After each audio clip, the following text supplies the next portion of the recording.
ईमानदार छोटा लोमड़ी। एक समय की बात है। एक शांत जंगल में फेलिक्स नाम का एक छोटा लोमड़ी रहता था। फेलिक्स एक हंसमुख और दोस्ताना लोमड़ी था, जिसे जंगल में घूमना और अपने दोस्तों के साथ खेलना बहुत पसंद था। वह अपनी चालाकी के लिए तो जाना ही जाता था, लेकिन उससे भी खास एक और बात थी। फेलिक्स बहुत ईमानदार था।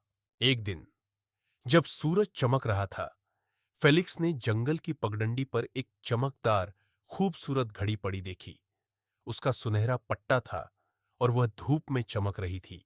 फेलिक्स ने हैरानी से सोचा, वाह, पता नहीं ये किसकी है।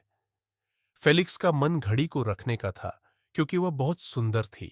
लेकिन उसे अपनी मां की एक बात याद आई, अगर कोई चीज तुम्हारी नहीं है तो उसे उसके मालिक को लौटा दो। फेलिक्स सोचने लगा कि उसे क्या करना चाहिए। वह घड़ी अपने पास रख सकता था और किसी को पता भी नहीं चलता, लेकिन फिर उसने सोचा कि अगर उसकी कोई खास चीज खो जाती और उसे कोई वापस न करता तो उसे कितनी तकलीफ होती। फेलिक्स ने ईमानदारी से काम करने का निश्चय किया और घड़ी के मालिक को खोजने की कोशिश शुरू की। फेलिक्स ने अपनी दोस्त बेला भालू से पूछा, क्या तुमने कोई घड़ी खोई है?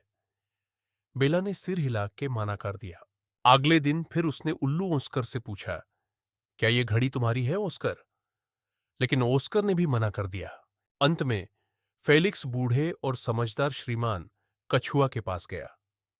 श्रीमान कछुआ, मुझे ये घड़ी मिली है, क्या आपको पता है कि ये किसकी है? श्रीमान कछुआ ने मुस्कुराते हुए कहा, अरे फेलिक्स, धन्यवाद। ये घड़ी मेरी है।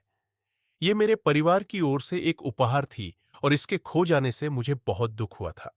श्रीमान कछुआ फेलिक्स के इतने आभारी थे कि उन्होंने उसे एक चमकदार सुनहरा अखरोट उपहार में दिया। फेलिक्स खुश था कि उसने सही काम किया, भले ही यह आसान नहीं था।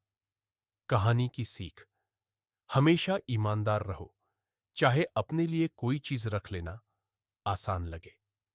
ईमानदारी से खुशी और दया वापस मिलती है।